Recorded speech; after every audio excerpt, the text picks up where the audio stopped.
Hello and welcome in. Please do not leave your luggage unattended on the station.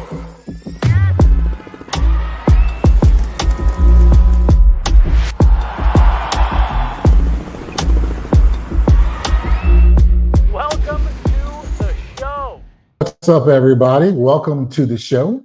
Kristin Brown, Chad Brown, Guerilla Sports, Broncos Postgame Live. In this case, we're coming to you from Arizona.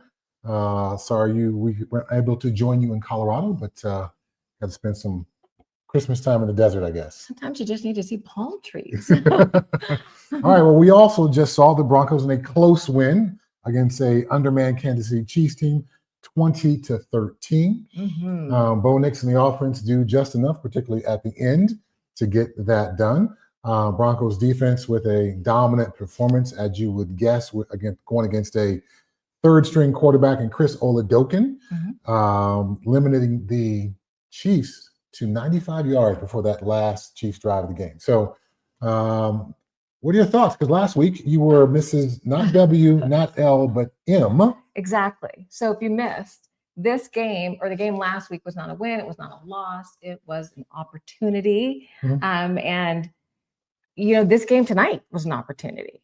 So I liked what I saw. Okay, you know what I saw? I saw a sign and it said, Bo, Bo, Bo, Merry Nixmas. Is that correct?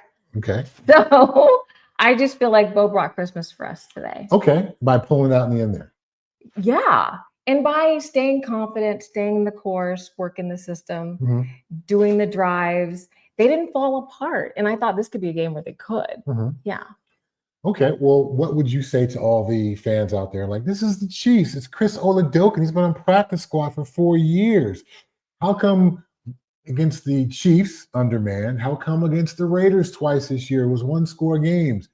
So you are walking away, believing still, clearly. Absolutely. But what do you say to the naysayers who are like, hey, it's a win, but crowd? I say there's just no buts about it, honestly. Okay. But I also say never poo-poo someone who's just been on the practice squad for 4 years. They've been practicing for 4 years. To his point, yes. I did not think they were going to be able to put enough together to shut us down. So I kept Bo leaving for sure. But again, I kind of look at this game. Last week was not an L. It was not a W. It was an opportunity.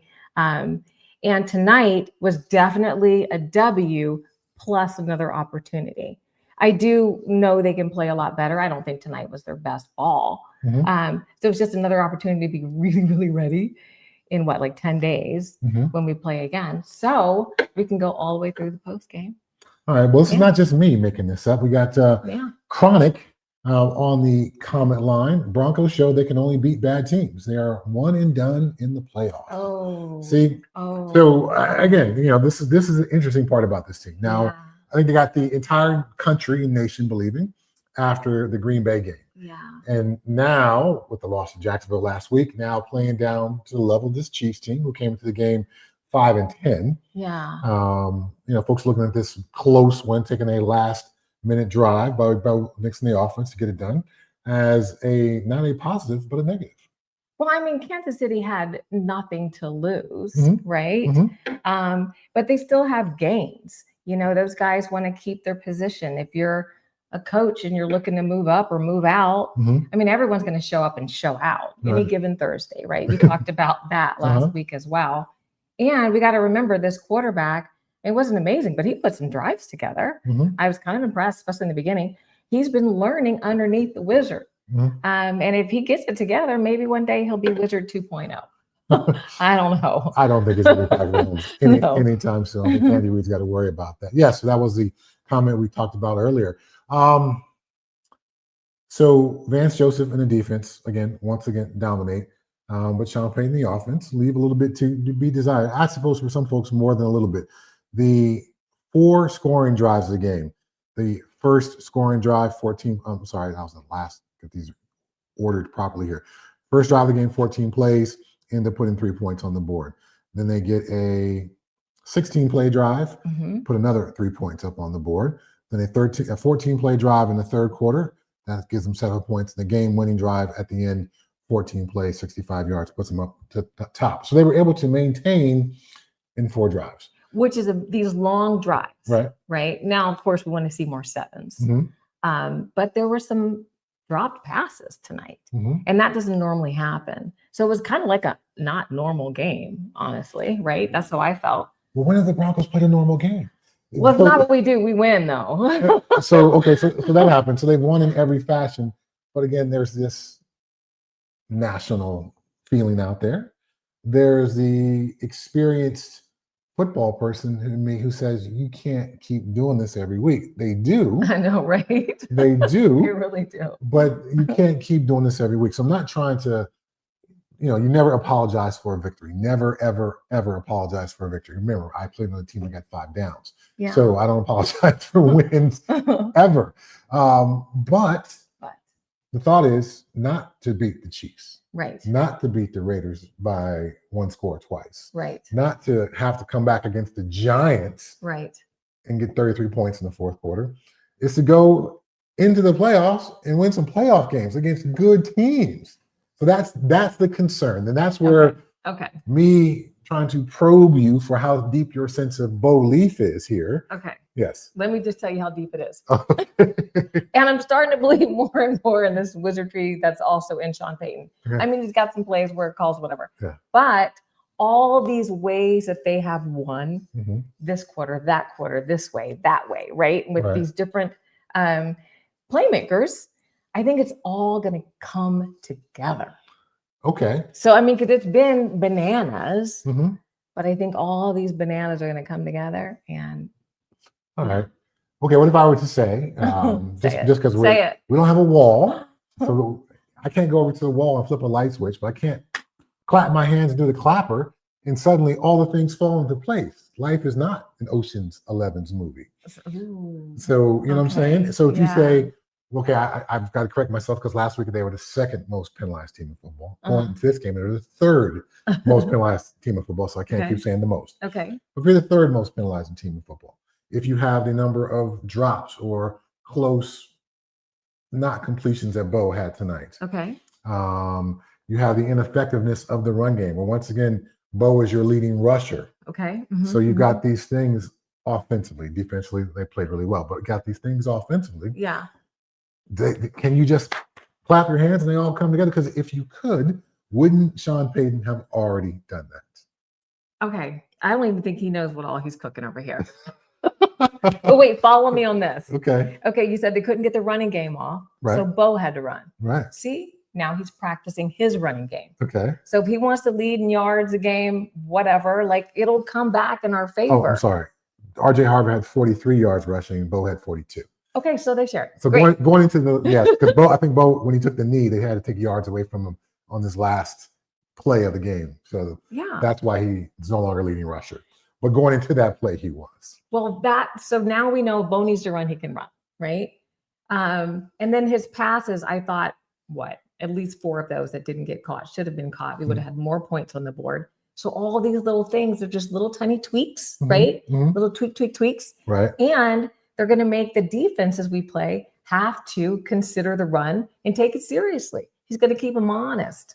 I like it. Okay, I agree. Defensively, a running quarterback makes things difficult for a defense, and it's difficult to deal with that from a play calling standpoint. You as a player always kind of have to have an eye on them, so that can take away from your ability to do other things. So that's important.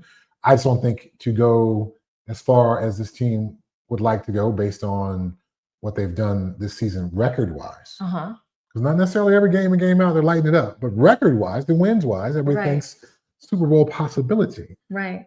Bo can't be your leading rusher every playoff game. No, he doesn't have to be. Okay. Yeah, he doesn't have to be. That's the beauty. But to know he could be is actually the real beauty. All right. Because that's keeping the defenses honest. And now they're not going to keep rushing because they got to hold someone back. And then Bo did a little bit of running today and a little bit of like a fakey, right? Right. That was good too. Fakey. Little fakey. So then they don't know where to go. Okay. Yeah. All right. So I think your belief is unshakable over there, Kristin Brown. Thank you. Yes. So I guess we'll just have to accept that.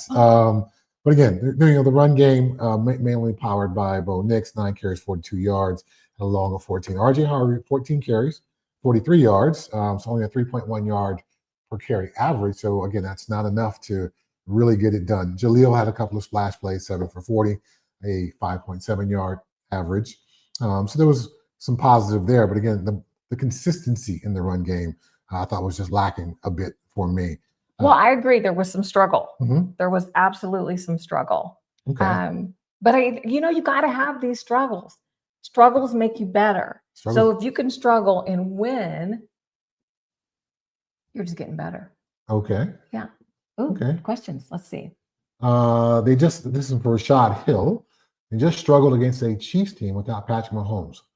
Frauds. Oh, wow. Double exclamation point. Ooh. Okay. So yeah, again, you got your sincere, deeply held beliefs. Yeah. And we've got our guy Rashad, who's saying the record is one thing, but what his eyes are telling him is something else. Okay. So this is where I'm coming from. This is why, again, we have traveled around the country this year doing football, and everywhere we go, people ask us about the Broncos. Everywhere we go. And most people have sincere doubt nationally. Yeah. So again, this Denver thing is a belief that the record is the most important thing. This national thing is, my eyes are telling me that that's not sustainable. That's not going to be good enough. If everyone likes you, then you're doing something wrong. Haters are great motivation. And here's why I don't think they're frauds. Okay. I think they are literally doing exactly what we are witnessing, and for whatever reason, it's working. So they're not pretending. They're not like pretenders trying to be something they're not. Mhm. They are working together. They've got these random weapons all over the place. Mhm. They're figuring it out, and they are winning. So, and we're seeing it. It's just they're not like smoke and mirrors. They're Okay. not smoke and mirrors. Yeah. Now, last year, Kansas City played something ridiculous. It talked about during the broadcast. I can't remember what it was, but it was double digits plus 12, 13 one-score games. And they won, I think 10 or 11 of those. Yeah. And I'm sorry if I'm screwing the stat up, but I think the The point's clear. gist. Yes. The gist. Yeah. And the Broncos lost so many one-score games. Yep. And then they did even earlier this season with those 2 losses to start the season. Those were both one-score This is games. some good facts that you're pulling for. But then we ran off this 11-game winning streak. Yeah. And then in that winning streak, there was a ton of one-score games. Right. So Kansas City last year, with this improbable streak of one-score games and keep finding ways to come up top, found themselves in the Super Bowl. Yeah, no one poo-pooed them. Of course, they lost. Well, no one poo-pooed them because they had already won a couple of Super Bowls the years before. Right. That's where we'll be in a couple years after we start winning all these Super Bowls. But so to bring it to this year, Yes. so in your mind, the Broncos are this year's Kansas City. The one-score wins don't mean they're a fraud, according to Rashad. Right. They are a legitimate football team and can find themselves in the Super Bowl just as Kansas City did last year. Yeah, and they can win that Super Bowl by 1 point if they want to, just like they've been winning all these other games. Okay. Good. All right. And you know what? Honestly, for the fans, Uh-huh. y'all know it's a fun game when it's close. All right. From Amani Fife, Merry Christmas. Merry Amani Christmas. Fife. Yes. Merry Christmas to everyone. Yes. Merry Christmas to everyone, but particularly to Amani Fife. Yes, my five. Yes, we know her. Do you see a regression in the defense the last few weeks? If so, why might that be happening? Very formally phrased question there, Amani Fife. Or Julian. Yes. Okay, Jules. Yes, I've seen that. So even going back to the Commanders game, Yeah. Jacksonville last week. So this defense, even tonight, Yeah. you would think going against a third-string quarterback, and oh damn it, I'm saying his name all game long, and I can't remember it. Oh, Chris y'all. Okadua? Oh man, dang it! We practiced. Did anyone else practice? Say it on the text line. Anyway, The quarterback. going against a Kansas third-string City. quarterback, Yeah. correct. That we only got 1 sack. Yeah. So typically, in my time as a Pittsburgh Steeler, we were the Blitzburgh Steelers. Yeah. Now we played against a rookie quarterback. Yeah. We were going to hit him all night long. Right. Yes, the Broncos defense got 1 sack against him. Yeah. So I know they held them to a very limited number of yards for most of the game. Yeah. Tremendous effort. But again, it was a third-string quarterback. Yeah. So great there. But again, how come you didn't sack him more? How come you gave up so many points to Jacksonville? How come the Washington Commanders with Marcus Mariota, with their backup quarterback in the game, where it was able to take that game into OT? Yeah. So there's something yeah. happening with this defense. And we talked about it a bit in the studio last week. Yeah. Yeah. It happened last year. They wore down a bit. Yeah. And I'm seeing some of the effects of that this year. Yeah. And some of the Jones, the safety, being out, PJ Locke coming in, that affected things last week. Even, Pat Surtain got beat a time or two tonight. So there's something not quite hitting on all cylinders for this defense.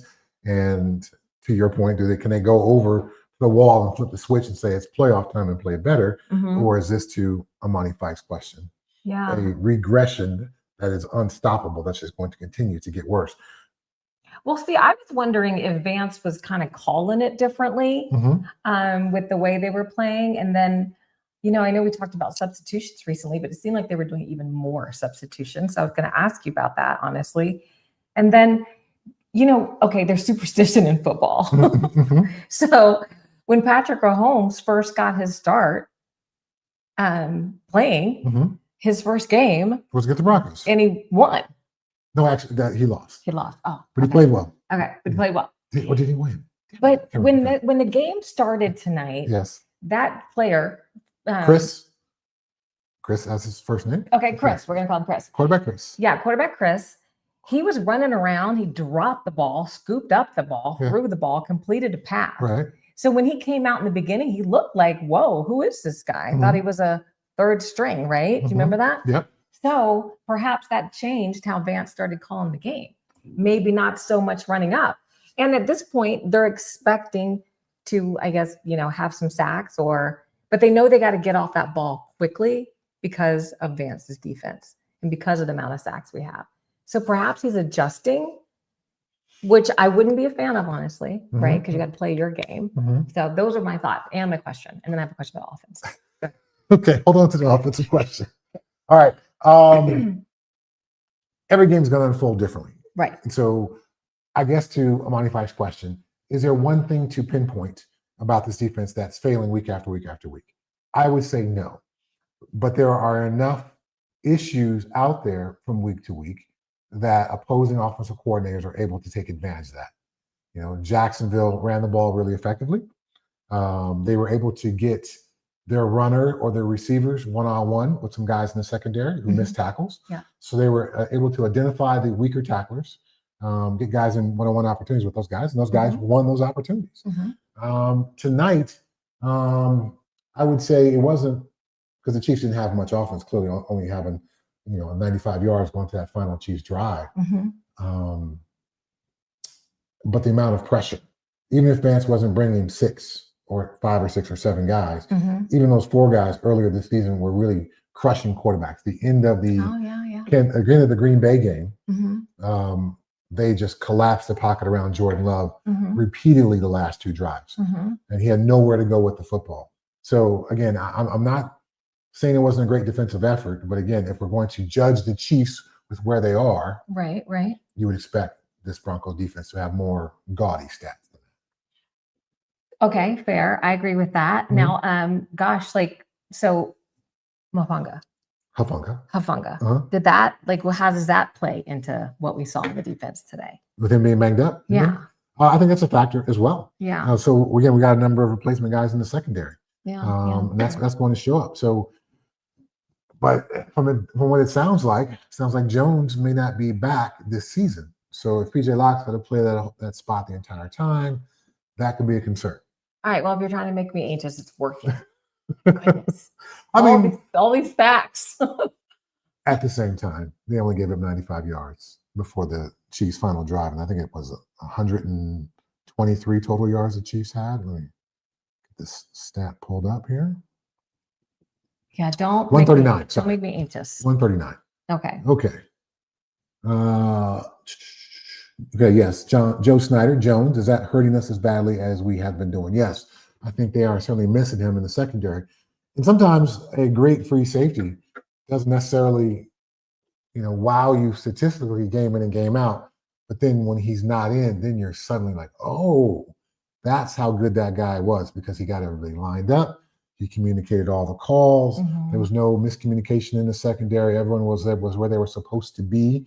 And so that could be a factor with a guy like PJ Locke coming in and replacing him. Yeah.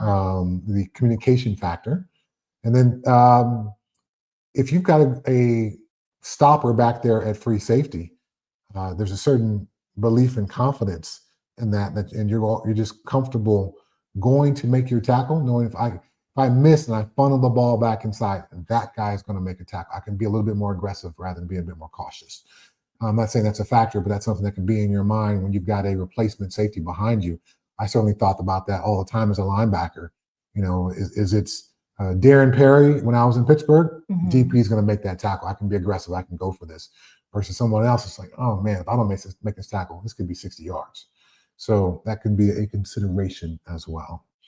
Wow. Yeah, Okay. I yeah. hadn't thought about that. What was your offensive question? You still got that? Well, I felt like there were a lot of incompletes Uh-huh. that perhaps should have or could have been complete. Mm-hmm. And I wondered if that injury last week on Barron, Mm-hmm. if that could have played a factor in, you know, a little bit of nerves and like stretching out there, because that ball is coming hard and, you know, like Oh, you're talking about Pat Bryant. Bryant? No, it's Barron? Brian? Pat Bryant. Okay. You Receiver. guys, I struggle with these names. Yes. But I wondered if that could play a factor. And then something we have not mentioned is this was a very short week for the Broncos. As was for the Chiefs, though, too. Yeah, but the Chiefs didn't have to travel, True. right? Yes. that makes So sense. it's a very short week. They just played. Okay. And perhaps they didn't realize they were going to have any competition when they got into this game. Okay. Yeah. All right. A-Trey, 8798. The Broncos played a decent game for a short week. That's also a factor as well. Yeah. And after last week's game, it would be impossible to, from a practice standpoint, because of the short week, deal with all the issues from the last week's game against Jacksonville Yeah. and get your team prepared to play this game. So we talked about that short week and a chance to kind of get the taste out of your mouth with the loss, and then really having this extra opportunity with this extra bye week from playing on Thursday night to get a lot of things talked about, fixed, repaired, gone over, addressed. That is something to celebrate. Thank you for this short week, right? So we can be ready in like 10 days from now. Yeah. I mean, like ready, not just like ready, like ready. Okay. Yeah. Well, obviously this Charger game still has some pretty significant meaning. Oh, absolutely. Yeah. Yeah. So, yeah. Anything else you got? Any other questions you got over here, Kristin Brown? Well, you know, I am wondering about what our defense was doing. I keep thinking about that regression question. I don't know. It seemed a little more prevent defense tonight as well, and not as like attack defense. I think, Vance recognized that they were going to be, the Chiefs were going to be unable to drive the ball with any consistency. And so that quarterback didn't throw a pass longer than 10 yards down the field until the last drive when it was desperation time. Okay. So Vance was, well, let's just keep a top on it. Let's not allow them any silly big play. Okay. And let's force them to beat us. Let's not get so aggressive that they're able to capitalize and get a big play, because clearly our offense is not playing at a high level this game. So Vance kept it, to your point, pretty vanilla. And that also lines up with only having one sack in this ballgame. Yeah. Now, when it was 4th and 1, and we were like, oh, what are we going to do? We're going to go for it. We're going to kick the field goal. Yeah. Right. Like that. I'm going to be honest, y'all. I felt so stressed at that point. And then, of course, we got the flag. So we got the first down. But now that I'm really looking back for a second out of my crazy joy that we won, that could have been a game changer. That was huge. That was huge. That was a huge play. That was huge. Now, okay, but to properly frame the game. Yeah. This is who the Chiefs have been this year.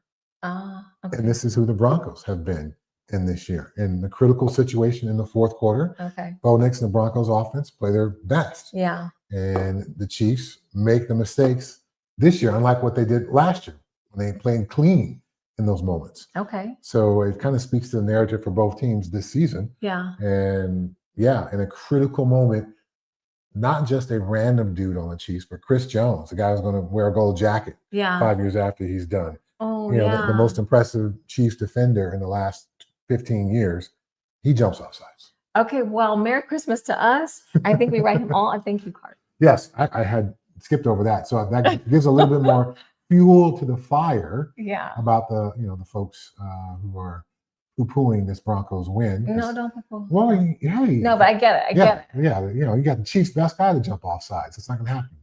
It's not going to happen in the playoffs, as those people would say. All right. right. Joe Snyder.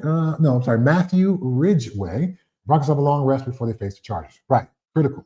And more than just the rest for the players, I think it's an opportunity for the coaches to begin to do some self-scouting and begin to figure out what's going on. For VJ to look at some of these last couple of weeks and those high scoring totals, for Sean Payton to look at the disparity between, you got these double-digit scoring drives tonight and all these other short drives, which were completely ineffective.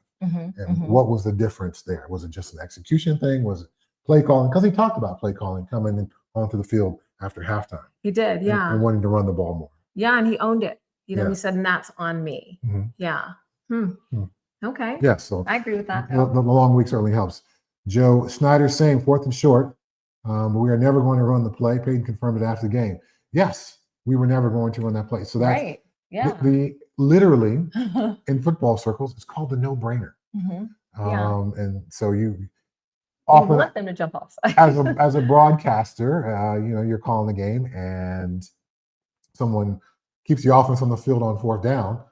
Most of the time, I assume it's not going to. They're not going to go for it. They're just going to try to get the no-brainer and call a timeout and punt if the defense doesn't jump. And so for Chris Jones and the Chiefs to fall for that, again, that's been the story of their season. They've lost games when Travis Kelce in the 4th quarter isn't able to make a play or hold onto the ball or gives the ball away to the other team. Yeah. They lost. I think that was the Chargers game a couple of weeks. Yeah. Where he did that. Yeah. And so it's kind of been the story of the Chiefs season. Oh, he's probably got a little monkey on his back at this point. Yeah.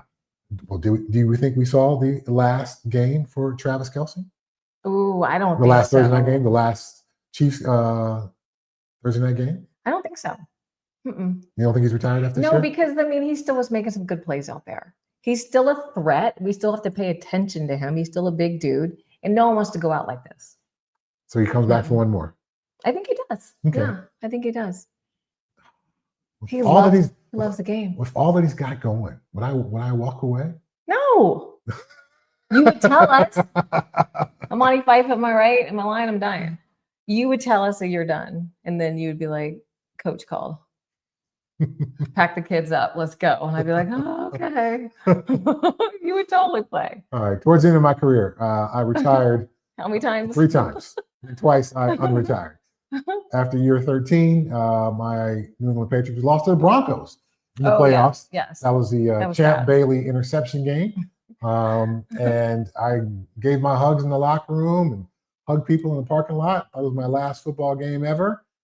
And I think it was, I don't know, maybe June.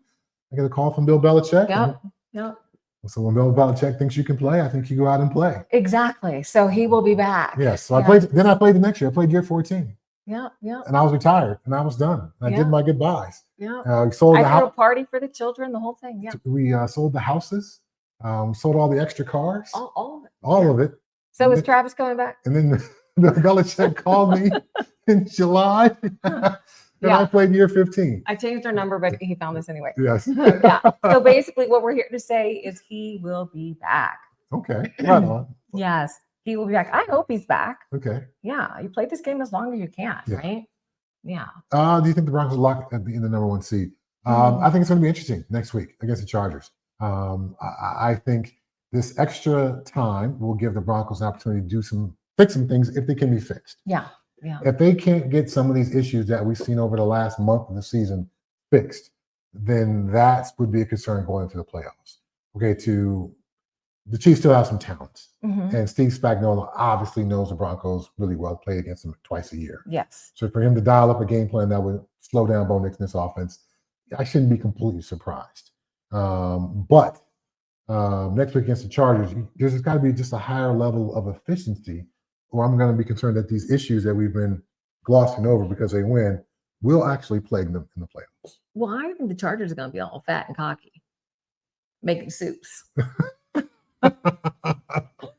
I do. I think they're going to be cocky. Why? We're going to come out swinging. Aren't they going to be trying to upset the Broncos, get some playoff momentum going? Aren't they going to be doing all those things? They will, but they're not going to take us as seriously as they should, and they will rue the day. So they are participating in this. Broncos are a fraud.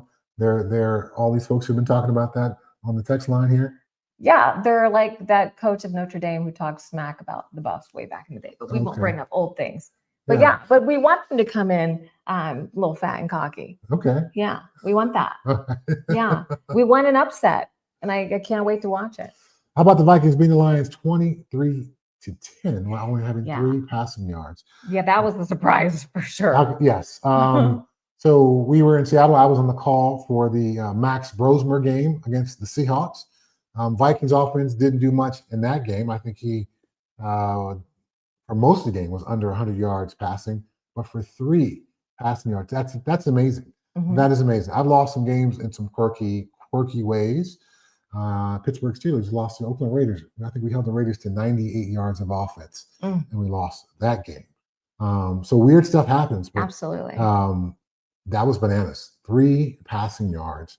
Kevin O'Connell, I think, is a really good coach, and to be able to manufacture a win in those circumstances is quite damn impressive. Yeah. Yeah. All right. Okay. Sorry, Kelsey. Taylor's going to be crossing her legs tonight. No Merry Christmas for Kelsey, apparently. No, I think he's old enough and mature enough to celebrate Christmas. Come on. Okay. What do you think? Would we Will we be favored? Probably not. Wow. Probably this not. This is going to be really interesting. I would think probably not. Just with the loss to the Jags, the inconsistent play this week, the offense's inability to get things consistently moving, I don't think we'll be favored against the Jags. I think a little, the hate, right? The chip on the shoulder. Mm-hmm. Sometimes you just play a little harder. You ever been really, really mad and had one of the best workouts of your life? Yeah. Yeah. Same thing. Suddenly you run faster, you run harder, you jump higher. All right. You are Batman, Superman, Spider-Man. You are all the mans because someone is a naysayer and they got a chip on their shoulder. But when you come in and you're like, we're the Kings and we're supposed to win, you're not playing with a chip. Why do you have a chip? You let those people out there say we're not favored. I double dog dare them. Okay, well, Las Vegas is. I'm quite confident Las Vegas will be saying that the Chargers will be favored. Is my belief. That's I call that fuel. Is anybody with me on that? I call that fuel for the fire. Okay. And we don't need no water, right? Well, I mean, there's still playoff seeding up for. Okay, well, according to ESPN matchup predictor, right now the Broncos are a 54% favored in this matchup against the Chargers. 54%. The game odds are not out right now. Remember, this game is a flex game. It could be the 3rd of January or the 4th of January. And on this broadcast, we are still anticipating Brandon Krisztal joining us, giving us his thoughts on this Broncos close win. Again, Merry Christmas to all. Okay, A-Trey, 87-98. To be fair, the Broncos aren't 13-3 by accident. Okay. There's so many things interesting about this team because you don't get to 13-3 accidentally. You don't stumble into 13 wins in the NFL. There's something there to this football team. There's a belief. There's a confidence. No doubt about that. Yeah. But can you keep doing that and win? I think so. Okay. They're doing enough right things to win. And I feel like they're not big time mistake repeaters. Penalty wise, we got to get better with that. And I feel like we have. And that's the beauty of it. You do something different. You clean that up. Okay. But we also had some calls that I thought were very bad calls that didn't go our way in this game. I felt like they were Kansas City favorites. Okay. Wow. I know. I feel like when you're kind of playing Kansas City or the Cowboys or whatever, you have to be a little more cautious. I don't think as many calls go your way. Really? But I know the refs want to do well and all this and that, but I don't know. I think a little drama. They like a little drama. Patrick Mahomes getting a favorable call on a pass interference. I'm sorry, or a rough in the passer, either one. Yeah. I can see that. Yeah. But he wasn't dressed. He was up in the booth. I know. Why are you talking about the Chiefs overall? So the Chiefs get officiating love. I think they get some favoritism. Wow. Well, because it creates drama. Can you imagine if the Chiefs had won? ESPN would be blowing up. Okay. I mean, So we'd have to call the National Guard. Shannon Sharp. We got to call the National Guard. All right. So I Conspiracy. Okay. I digress. I just could a one individual official be slightly biased when they're another? Sure. Yeah. But some coordinated plan Oh. for drama, to add drama to the game and to the outcome of the game. How did somebody in the league office press the drama button? We should probably pretend like I never said that. And they get a little buzz on their hip. That one always drives me crazy when people go for that one. Okay. Yes. I'm over here driving you crazy. Okay. Yes. Week 16 and 17 are full of trap games for eliminated teams from Matthew Ridgway. Yes, I agree. To your point earlier from Kristin Brown, the Chiefs, people say they got nothing to play for. But what they're basically saying is they're playing loose. They're playing free. Right. They're leaving it all out there. Those people are dangerous. Yes. And to Matthew's point, I have been an eliminated team, and there's a certain looseness to that. Yes. And there's just a certain, effort to it all as well. Not effort like I'm not going to give great effort, but effort. If I'm going to take a risk, I know I'm supposed to stay outside in this play, but I'm going to try to go inside and see if I can make a play. Oh, look at me. I made a play. Why not? Yes. What's coach going to yell at me? Season's over. Hey, we're not going to the playoffs. Yeah. Yeah. So I understand the comfort in all of that. Yeah. Okay. That's funny that when someone's playing all loose and free, yes. Like seriously, that to me sounds like a very dangerous person. There's a certain ease in all of that, no doubt. But the good news is we won and we got past it. Mm-hmm. We got past the free and loose. Okay. We're gonna have a serious game. Against the Chargers? In about 10 days ish. Okay. Very serious game. No one's gonna be in there like. All right. So after last week's game, mm-hmm. I said, I don't want to see this Broncos team play down to the level of the Chiefs. You did say that. Mm-hmm. And I don't want it to be a one-score game. They got their third-string quarterback who's been on practice squad for 4 years. I said all these things. And they kind of did that, at least offensively. Mm-hmm. Mm-hmm. Do you agree, Mrs. Believer? Well, I don't think it's not both fault. I think it was how the game was called. I think it was how it was scripted in the beginning. I think it was the plays. I think it's how it unfolded. But I actually think Bo played a really good game. I know his numbers for like completions wouldn't be as high as I feel like they should be because of those incompletes that I feel like were not on him. Mm-hmm. So, yeah. Okay. Those are my thoughts on that. There was a long drive, 4 long drives. The Broncos ended up holding the ball for almost 40 minutes. Which is great. Okay, sorry. Part of that was Broncos defense getting the ball back and not allowing the Chiefs to hold the ball at all. So Sean Payton wanted to shorten the game a bit. And to your point, not ask Bo to do too much. So, yeah, I don't think the offense was terrible. I just thought they would be able to play at a higher level. Yeah, I agree. But I think Bo did a really good job. Okay. Yeah. Only 185 yards passing. So he didn't light it up. 182 yards passing. He didn't light it up. But then he had his 40-something running.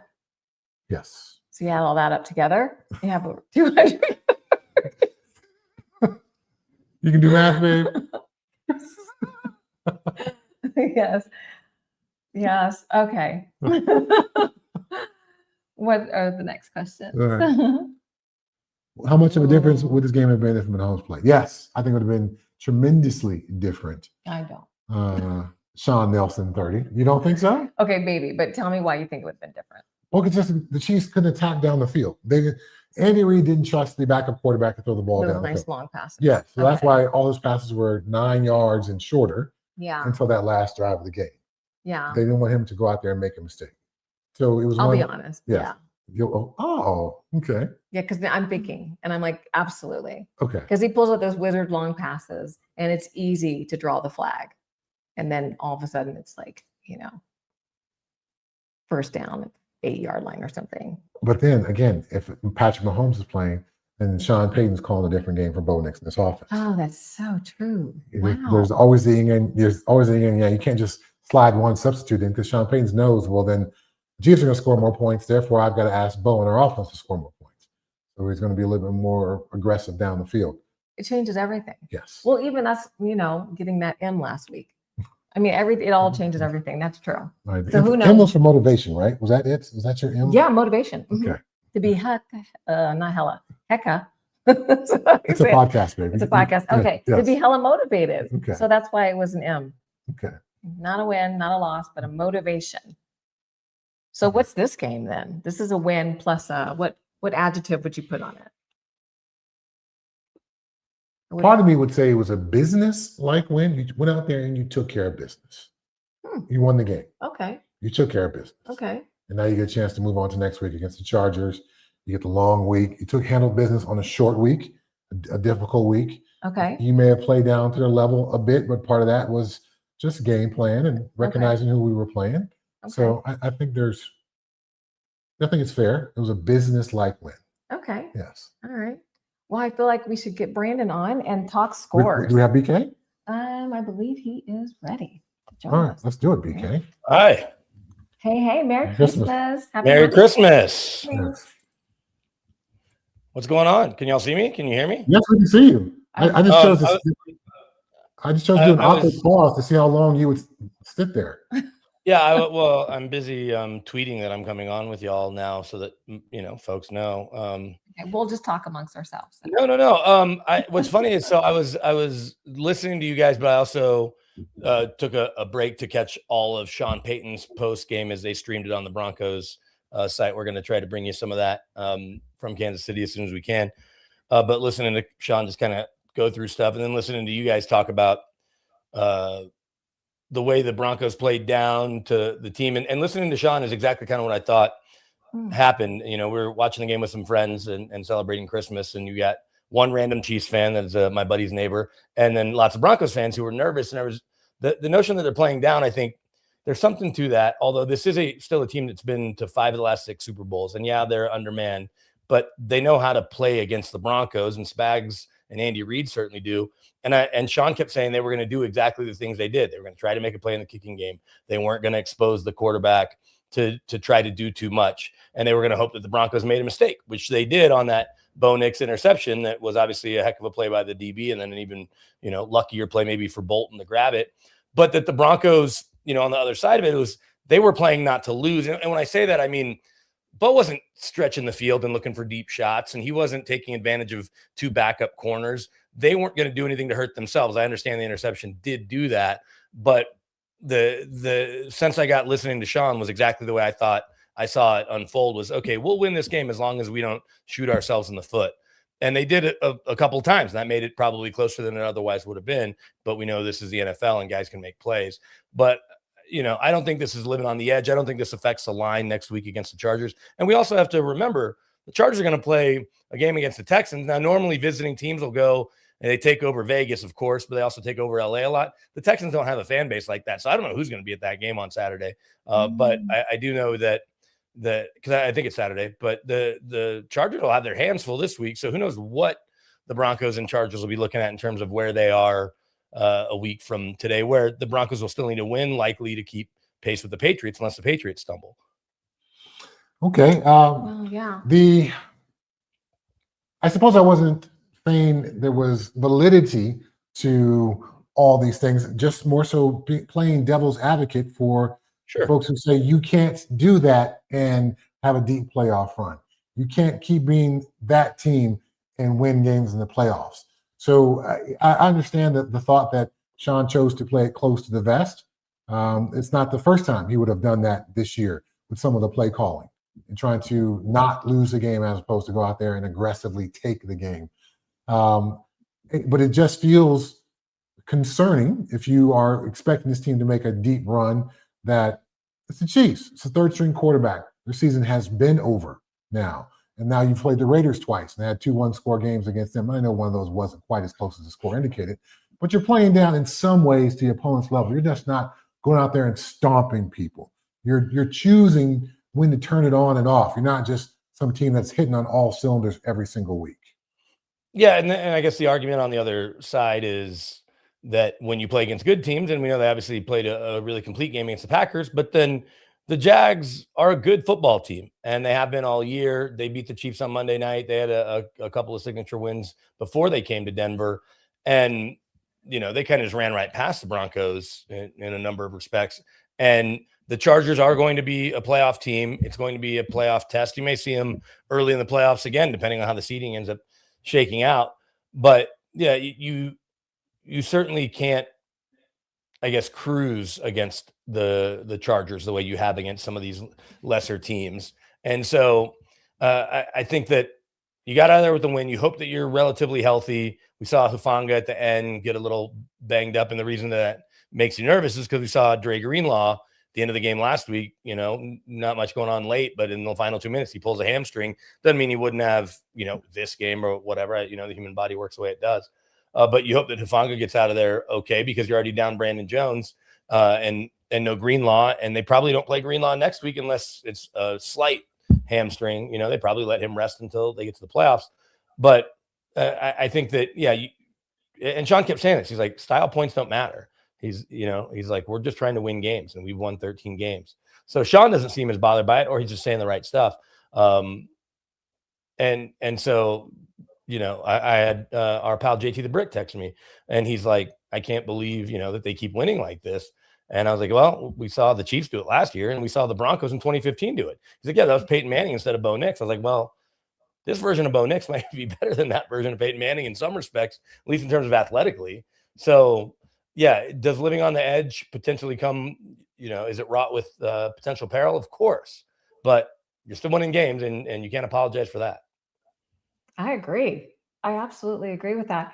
And I feel like the way they continue to keep figuring it out is authentically who they are.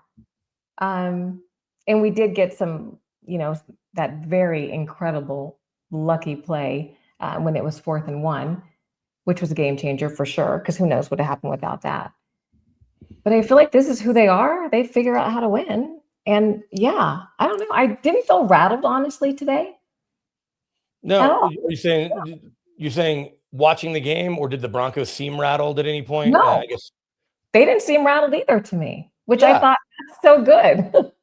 Well, that's for the pluses and minuses of Sean, and the minuses are kind of personality driven more than anything.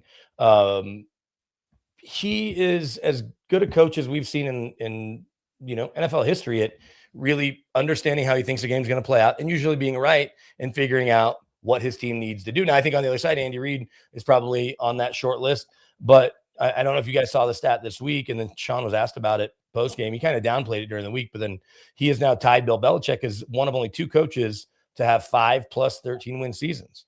And so he's like, he basically said that means the usual stuff that good coaches with me, obviously good players and been a part of good teams. But that says something. That's pretty rare air. You were lucky enough to play for Belichick, Chad, and you talked about that. And while they're not exactly the same, they both obviously learned at the foot of Bill Parcells, certainly Belichick for longer. And there's a lot of, just good fundamental coaching philosophies and techniques that I'm sure you saw in the end of your career that I imagine and you played for a Hall of Fame coach, obviously early in your career as well. And then did you play for Mike Holmgren too in Seattle? Yeah. So you played for 2 Hall of Fame coaches, right? Cowher's in the Hall of Fame. Belichick will be. Holmgren is not in, but he's been Mike's not. nominated. He'll get there when they get through But Mike obviously is Super Bowl winning coach. Yes.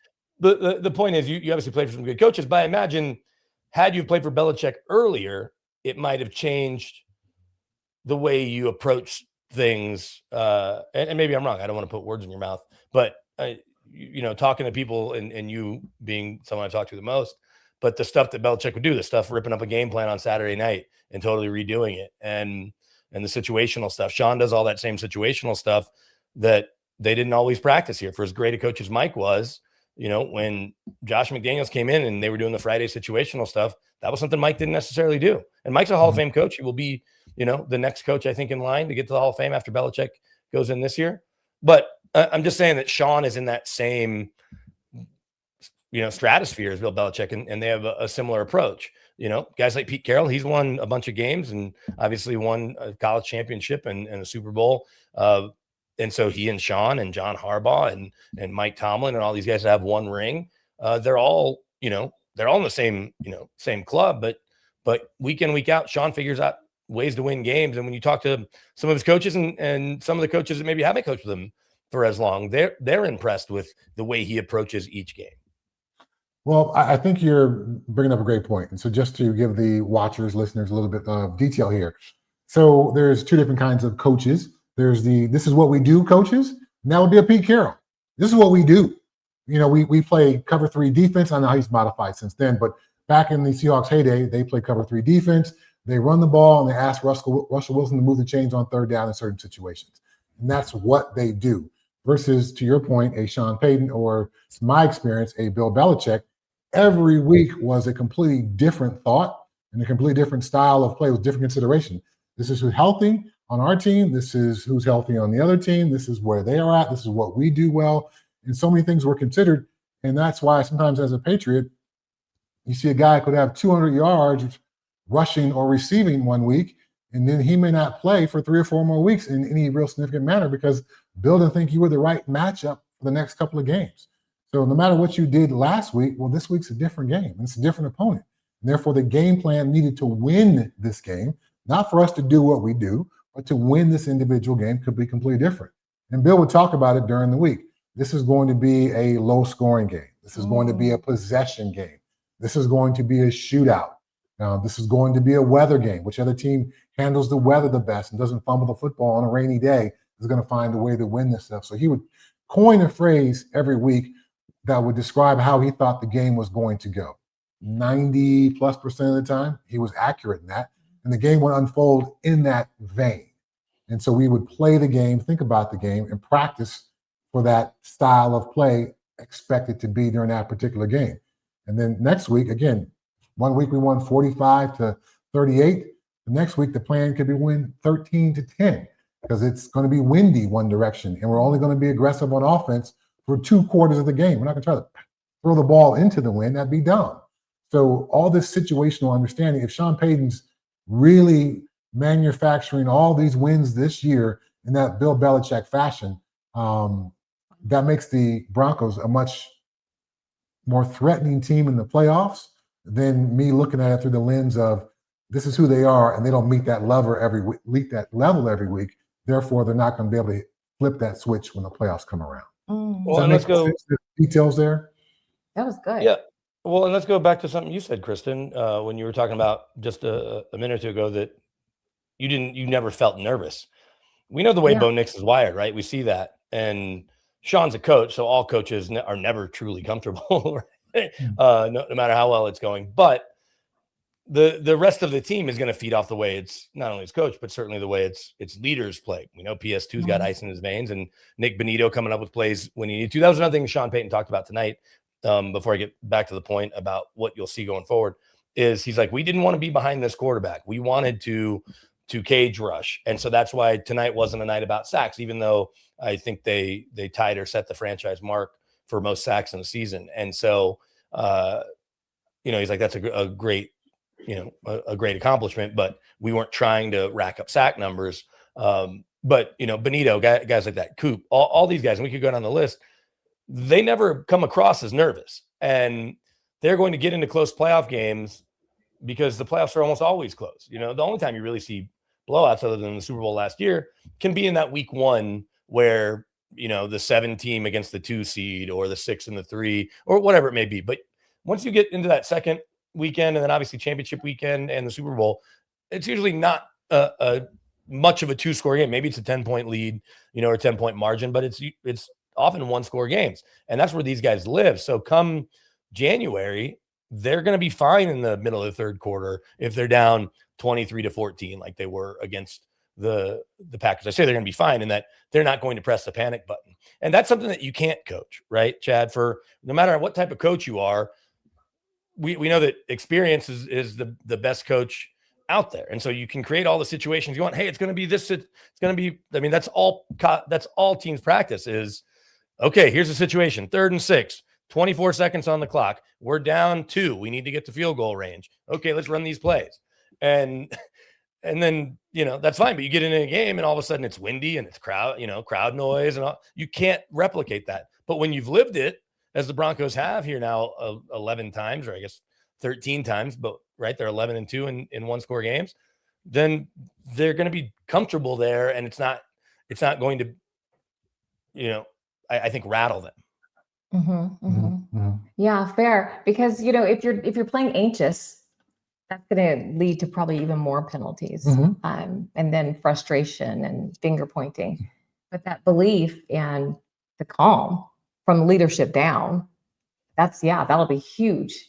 I can't do anything well when I'm anxious, honestly. So, yeah. Right on. Any other thoughts, BK, before we let these folks go on Christmas night? Yeah, well, so I did go look at the schedule. This Saturday, 2:30, and again, the game's in LA, but it'll just be a neutral site game essentially, because it certainly won't be. There's not a dominant Chargers home crowd. They didn't have a great crowd towards the end of their time in San Diego anyway, and they certainly don't now. But I don't know how many folks, how many Texans fans are getting on planes. That Texans defense is for real. And when we talk about the Broncos quality wins, right, we've talked about the Eagles. We talked about the Chiefs, obviously a few weeks ago when they were the Patrick Mahomes led Chiefs. Talked about the win over the Packers. Obviously the loss to the Jags, loss to the Chargers. The Colts loss doesn't feel as, as good as it felt, if you will, in terms of, the way they've fallen back to the pack and kind of fallen off. But we don't talk about the Texans. I understand CJ Stroud obviously literally got his block knocked off, if you will, and didn't play most of that game. And so you're worried, you weren't worried about Davis Mills, but that defense gave the Broncos everything they could handle. The Broncos did win that game. And so certainly CJ Stroud healthy, Nico Collins healthy, what this kid Woody Marks has been able to do out of the backfield, and that defense, if and when the Broncos play the Texans in the playoffs, it won't look exactly the same as it did when they played the day after, or 2 days after Halloween, November 2nd, I guess. But that's one more quality win that we should probably not just overlook, that toe-to-toe against a great defense. They played really good defense. The Texans played really good defense, but Bo Nix made the plays against that defense when he needed to get into field goal range and get the game winner. And so the Texans are going to give the Chargers all they can handle. So the Broncos could win the division by doing nothing on Saturday.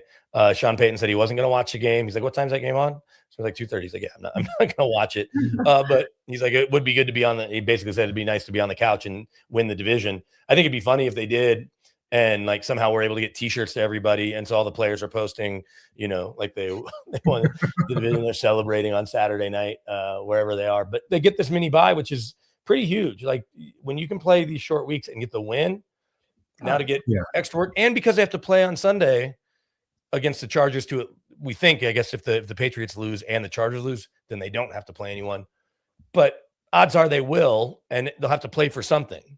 And so that means you won't, you'll hopefully go out and win the game, but then you won't have rested from tonight, Christmas night, until January 17th or 18th. Another thing about next week's game is you got to kind of keep an eye on what's going on in the NFC West, but they don't ever want teams to know what's going on with other teams to win their division, at least. So I wouldn't be surprised if we see like the whole NFC West play next Saturday on the 3rd, if that makes sense. If because of the way, that shakes out. One of them has Arizona, obviously, but I feel like it's the Rams have Arizona, maybe, so it's Seattle and San Fran, which is, going to be a pretty compelling game. Epic. That also, what I was getting at is the other team, the best matchup of the weekend that means the most will be the Sunday night game.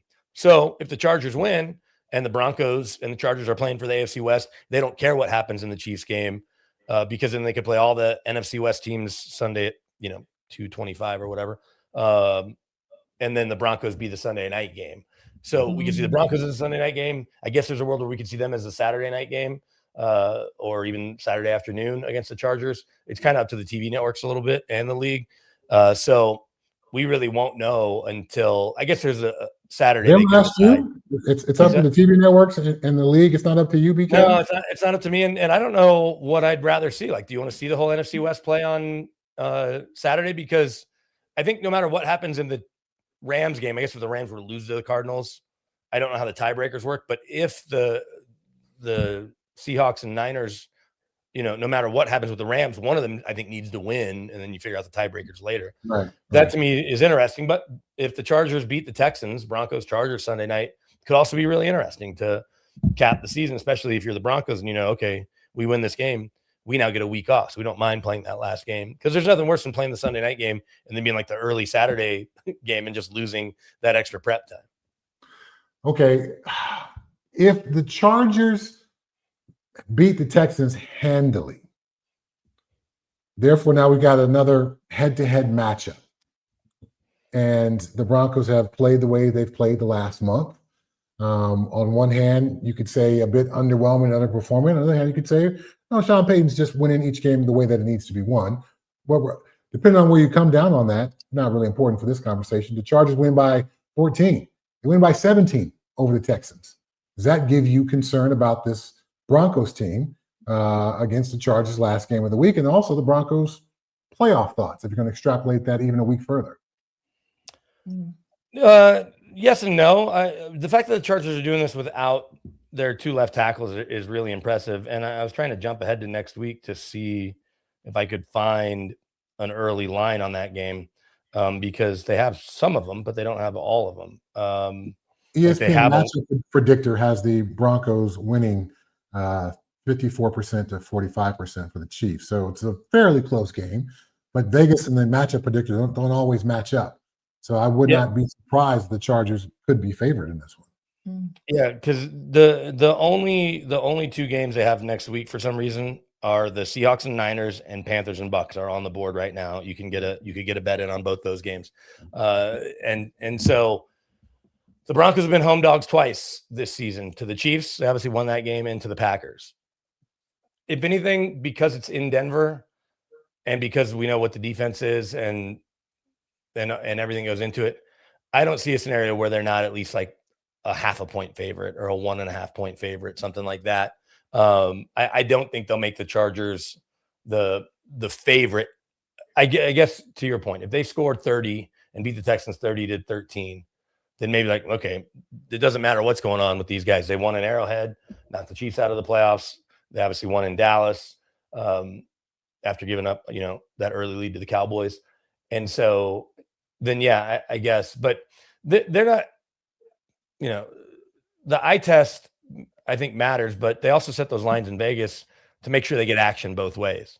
Right. So, I think that's something that, especially in close spreads, or even as you see it move one way or another, that average fans, and I say average fans, but most fans don't necessarily look like, okay, they set it right here because they think they're going to get almost the exact same amount of bets made on each side, because that's where they want to live. You don't want it, or you want to be obviously one side that ends up being wrong, because they make 10% on every bet. So you don't have to pay out a lot. So if it's, the line's way off, so they're not setting it, just because there was a big win. That's why when teams have a loss that's uncharacteristic, the next week they might all of a sudden still be the favorite. And you're like, wait, what happened? They just lost like when the Packers lost to the Panthers early in the year in Green Bay, they might have been the favorite the next week. Like, they just lost to the Panthers, who were, at that point 2-4 or whatever it was. And so I think that Vegas does the best job of not overreacting to anything. Yeah. Because they always win. They always win. Yeah, look, I've been to Vegas. I was there 2 weeks ago. Those casinos have not gotten smaller or crappier. They are getting nicer and bigger because we keep spending money when we go there. We will be in Vegas this weekend. I am on the Giants Raiders call. So last week, let me ask you this. Just real quick, I saw the best teams in football. I saw Jacksonville. I saw the Broncos. The week before, I saw the Broncos in Green Bay.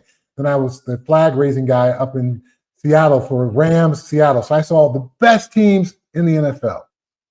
This weekend's going to be a little different. I'm on the opposite side of the NFL rankings as far as what I'm going to be calling. Hopefully it's a compelling game, but obviously not a whole lot at stake other than draft order. Well, but I think that is enormous. And so I don't know where Pete Carroll is in his job security. He said he doesn't care about it, whatever. And I don't think it's the easiest decision one way or the other, whatever Mark Davis and Tom Brady decide to do. But having the number one pick means you get to dictate the draft. Maybe they like Mendoza. I know that talking to some folks, they say the Raiders like Dante Moore, who's the kid at Oregon, but he may not come out. And the Giants want the number one pick solely to be able to trade. I can't say solely, but Joe Shane right now is worried about finding his next head coach. But if you think Jackson Dart's the guy, and I think they think he's the guy enough that they don't need Mendoza or any of the other quarterbacks, then you're open for business. So, and look, I think Dart threw for 33 yards the other day. So, and Max Crosby's not going out there to worry about draft picks. He's going to try to sack Jackson Dart as many times as he can. It'll just be fascinating to see because of how impactful the loss or the win would be. We've definitely seen coaches that knew they were fired, like Lovey, say, screw it, we're gonna go win this game and screw up your draft position. We've seen it happen a couple of times. Lovey's in Houston a couple of years ago just comes to mind. Yep. And so I'm trying to think who else we saw it with. The Jets last year, right? We saw it with the Jets with Saleh, and then the interim on the way out the door screwed up that draft pick too. So Gary Kubiak was supposed to, play someone else that last game at the quarterback spot. He chose to go a different direction and try to win that game. So that was coaches go rogue in week 18 this year, but in previous years, week 17. Cool. Yes. So I think it'll be interesting just trying to follow the way the game unfolds. And this is what I'm betting too, just based on when the game is. There are going to be so many New York fans. I mean, I've got a neighbor who Giants are his team. He and his three buddies from back east, they're flying out. And you've seen games in Vegas. It's almost always 50-50, if not a home game for the other team, like we talked about when the Broncos played there a few weeks ago.